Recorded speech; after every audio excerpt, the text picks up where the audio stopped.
Começa agora um programa que traz tudo sobre o livro mais lido em todos os tempos. Apresentamos O Som do Livro.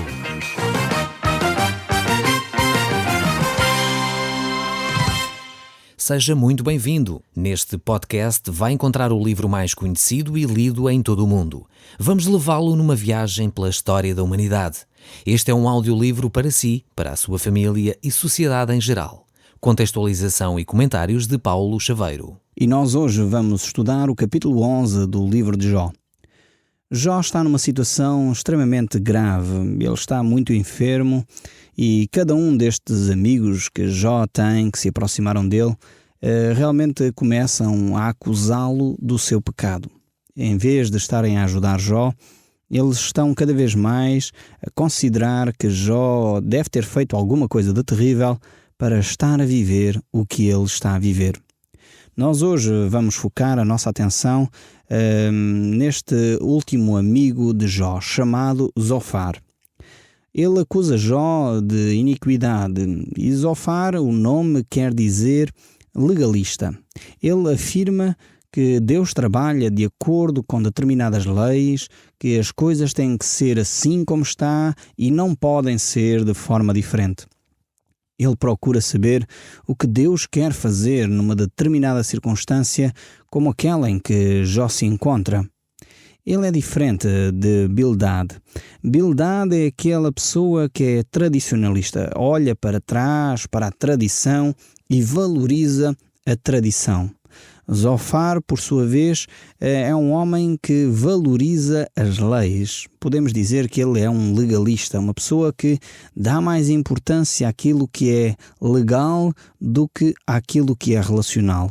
Dá mais importância às normas e às regras do que aos relacionamentos. E então é este homem que vai começar a desenvolver aqui o seu raciocínio. E Zofar realmente começa por desenvolver algumas coisas que têm a sua lógica e têm razão. Mais uma vez, este amigo de Jó diz também determinadas coisas que são corretas. Ele vai falar acerca das leis do universo, coisas que Deus estabeleceu e que não serão alteradas, coisas desse género que efetivamente são verdade.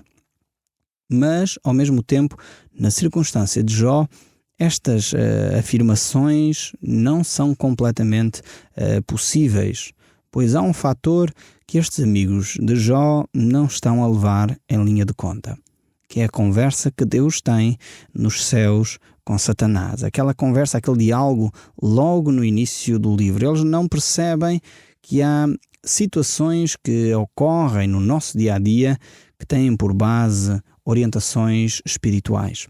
E estes homens aqui estão todos eles convencidos de que simplesmente o problema de Jó é que ele deve ter um pecado muito grave.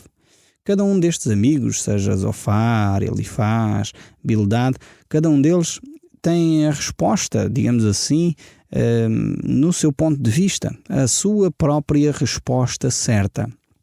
E Zofar é o tipo de pessoa que diz: você pergunta e eu respondo. Eu sei tudo, dificilmente tenho dúvidas e praticamente sei todas as respostas certas para todos os problemas que existem.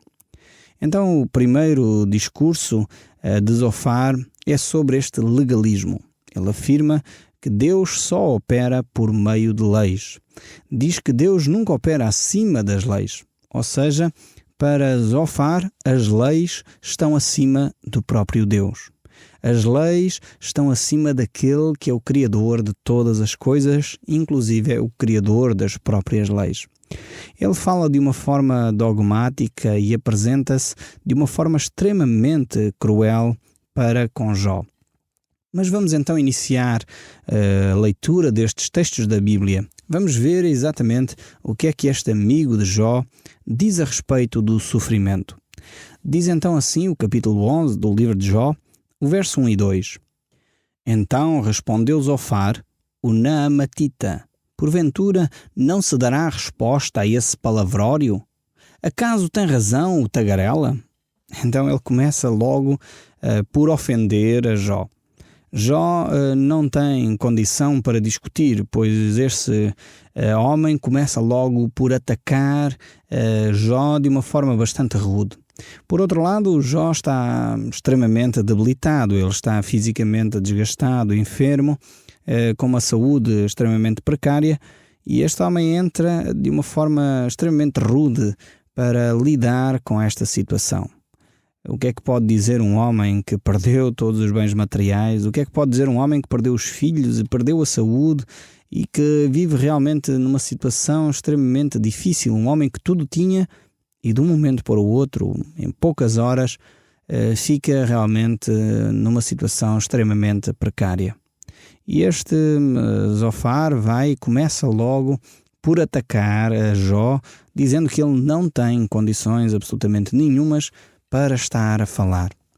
E em vez deste homem apresentar-se com alguma consideração, algum, conforto para dar a Jó, ele começa com os seus discursos filosóficos, começa com grandes considerações a tentar, dar a resposta àquilo que ele não sabe efetivamente. E isto é algo extremamente terrível. Zofar acha que tudo quanto Jó diz não passa de conversa fiada. Zofar acha só que ele é o único detentor da verdade. Só ele conhece os factos mais profundos e só ele é que entende efetivamente as coisas. Eu quero dizer que Zofar não é muito diferente da maior parte das pessoas hoje em dia. Hoje em dia vivemos uma época em que cada um de nós considera ser o único detentor da verdade. Cada um de nós é o único detentor da verdade e temos muitas vezes dificuldade em ouvir outras pessoas. Temos dificuldade em aceitar que outros também têm razão, que outros também sabem do assunto, que outros também têm alguma coisa de útil a contribuir para construir um futuro melhor. E infelizmente este é o nosso contexto também. Temos infelizmente demasiados Zofares na nossa sociedade. Pessoas que são peritas em muitos assuntos, mas que efetivamente não trazem soluções efetivas e reais para os problemas concretos do dia a dia. E Jó está a ouvir então este discurso, está a ouvir estas declarações, estas ofensas, e este homem é extremamente duro para com este seu amigo Jó. Mas continuemos a olhar para o verso 3. Será o caso de que as tuas palavras fazem calar os homens? E zombarás tu sem que ninguém te envergonhe?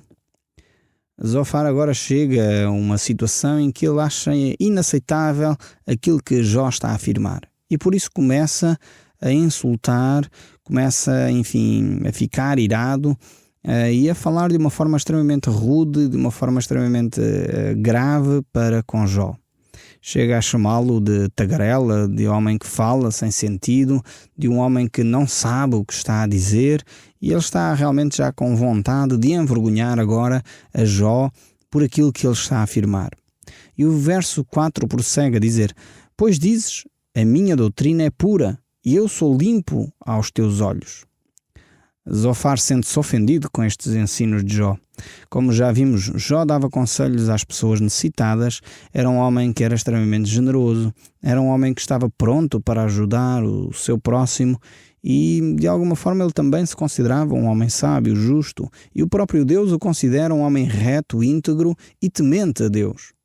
Então, efetivamente, Jó não estava a compreender o que é que estava a acontecer com ele. Mas Zofar, ao ouvir estas afirmações da parte de Jó, fica extremamente irado, achando que ele está a ser presunçoso nas suas afirmações. Pois ele próprio diz, a minha doutrina é pura e eu sou limpo aos teus olhos. Ele queria dizer com estas palavras: onde é que então está a tua doutrina? Onde é que está então esses teus ensinos que tu dizes serem puros e serem corretos? E ele prossegue a dizer: falasse Deus e abrisse os teus lábios contra ti. Zofar diz que se Deus se manifestasse agora no caso de Jó, se Deus falasse dos céus alguma coisa, certamente Deus iria reprovar as atitudes de Jó. Este era o pensamento de Zofar. Para Zofar, Deus sabia de tudo e com isso insinuava que Jó teria cometido um pecado extremamente grave que não poderia ser, como é óbvio, encoberto a Deus. E neste particular, Zofar tinha razão. Nada pode ser encoberto a Deus. Mas no caso concreto aqui, nós temos dito já várias vezes, apesar de algumas afirmações serem corretas, há muita coisa que não faz sentido, pois a base que estes amigos de Jó partiram para construir todo o seu raciocínio é uma base que está incorreta, está torta. Não pode então trazer uma mais-valia à situação de Jó, porque eles estão a partir de uma base incorreta. E o verso 6 ainda prossegue. E te revelasse os segredos da sabedoria que é multiforme. Sabe, portanto, que Deus permite seja esquecida a parte da tua iniquidade. Zofar quer dizer que Deus tem o conhecimento total da iniquidade de Jó. Mas só Jó entende a sua própria iniquidade talvez pela metade, ou se calhar nem isso. O que Zofar está a dizer é que Jó efetivamente não compreende tudo aquilo que efetivamente já cometeu de pecado aos olhos de Deus. Mas por outro lado, verificamos que o próprio Deus, efetivamente, apesar de saber todas as coisas a nosso respeito, Deus não nos retribui de uma forma direta, na proporção direta daquilo que nós fazemos. E esta é a bondade e a grandeza do nosso Deus. É que Deus olha para nós e muitas vezes quando nós erramos, Deus continua a dar-nos misericórdia, graça, bondade, amor, porque efetivamente Ele não nos retribui segundo as nossas obras. E há muitas vezes eu ouço pessoas a orar pedindo a Deus que Ele intervenha, que Ele faça a justiça, que Ele dê o que é de direito. Já ouvi pessoas a orarem desta maneira, pedirem: Deus, dá-me aquilo que é meu por direito. Eu fico sinceramente preocupado quando ouço orações deste género. Aquilo que a Bíblia diz que eu tinha por direito era a morte, porque o salário do pecado é a morte, diz a palavra de Deus no livro de Romanos.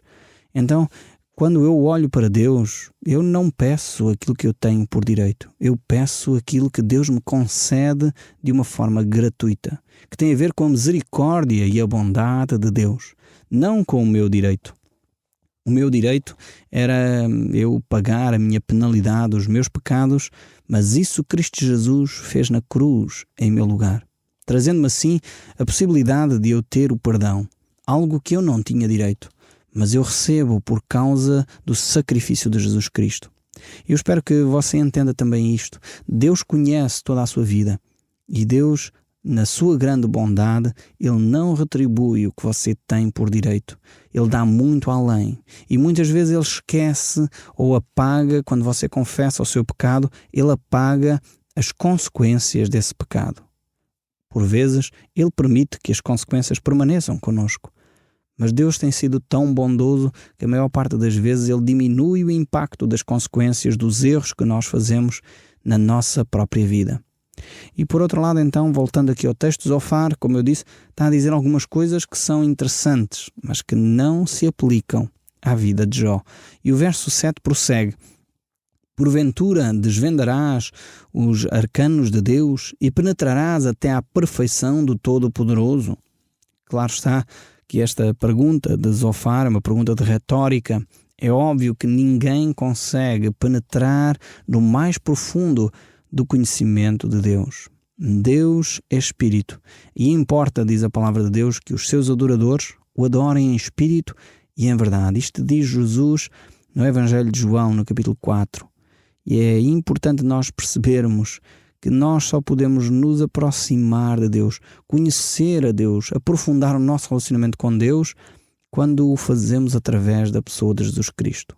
É por isso mesmo que o livro de Hebreus nos diz que nós podemos entrar com ousadia agora no lugar santo dos santos e ter um relacionamento profundo com Deus, não por causa da nossa perfeição, não por causa da nossa capacidade, mas porque Deus assim o permite através do sangue de Jesus Cristo. E mesmo assim, nós continuamos a não entender todos os caminhos de Deus. Como diz a própria palavra de Deus, assim como os céus distam da terra, assim são os pensamentos de Deus em relação aos pensamentos do homem. Há um grande abismo entre aquilo que o homem pensa e aquilo que Deus pensa. Aquilo que é sabedoria para o homem é loucura para Deus. E, efetivamente, os pensamentos de Deus estão muito acima dos nossos pensamentos. Mas prossegue Zofar a dizer no verso 8: como as alturas dos céus é a sua sabedoria, que poderias fazer? Mais profunda é ela do que o abismo, que poderás saber?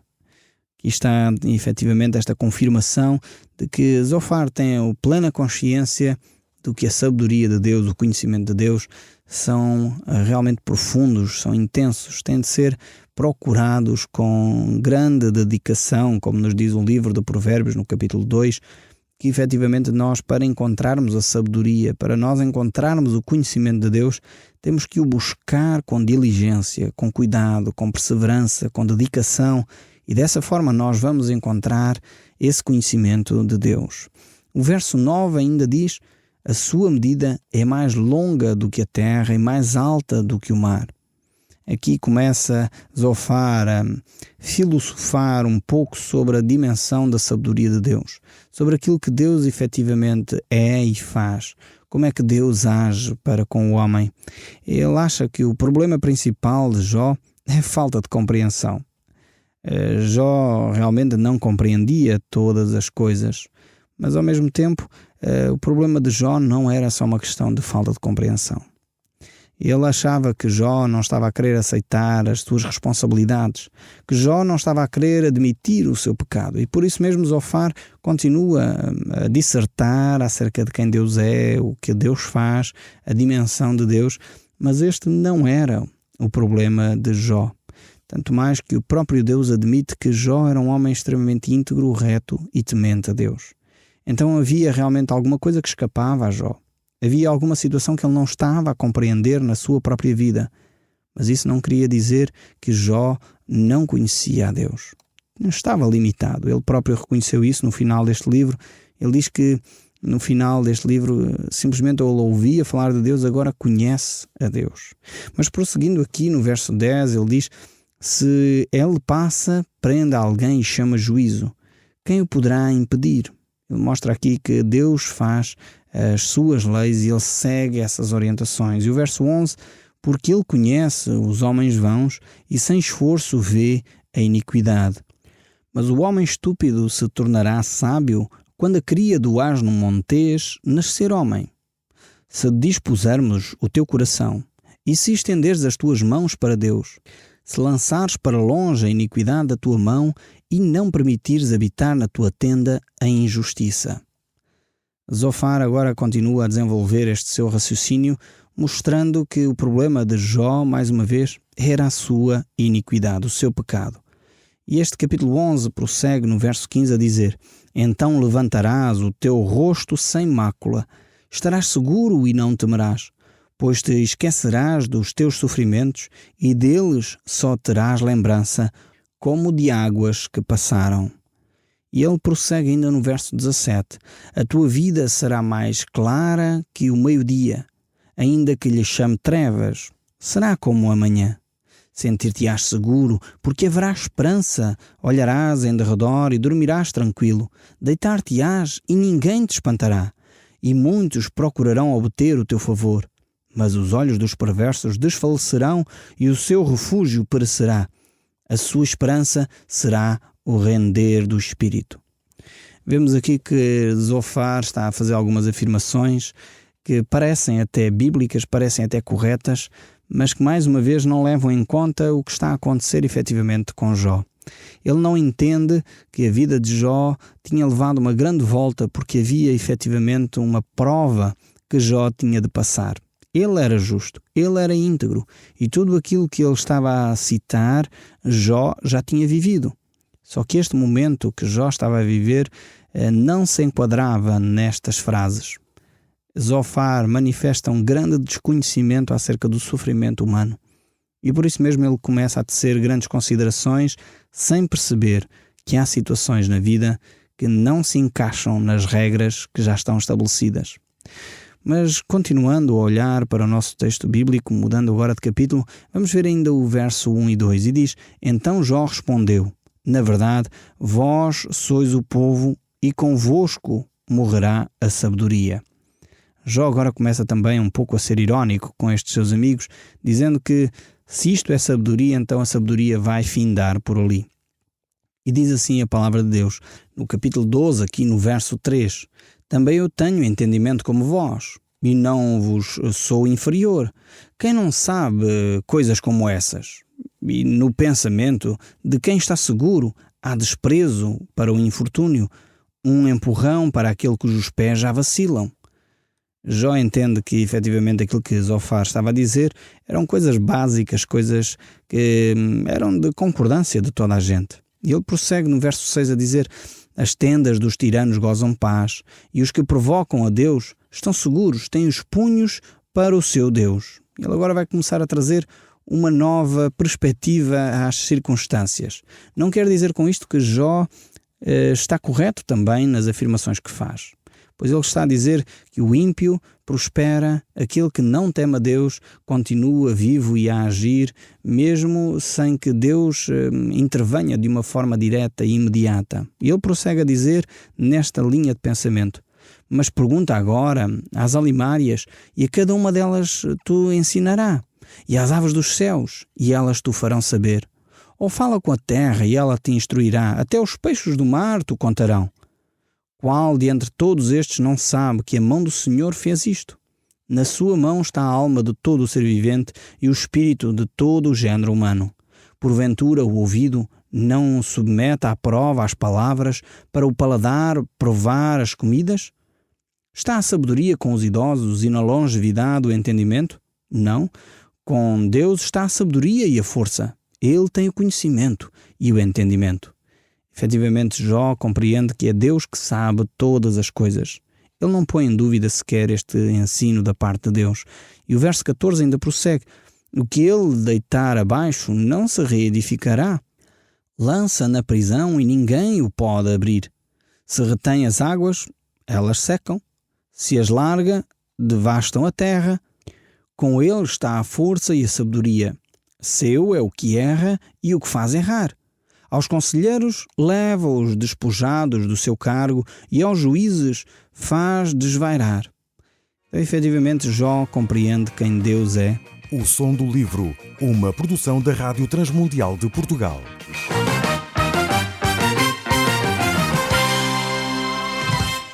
RTM. Conhece todos os nossos programas em rtmportugal.org. Uma produção da Rádio Transmundial de Portugal.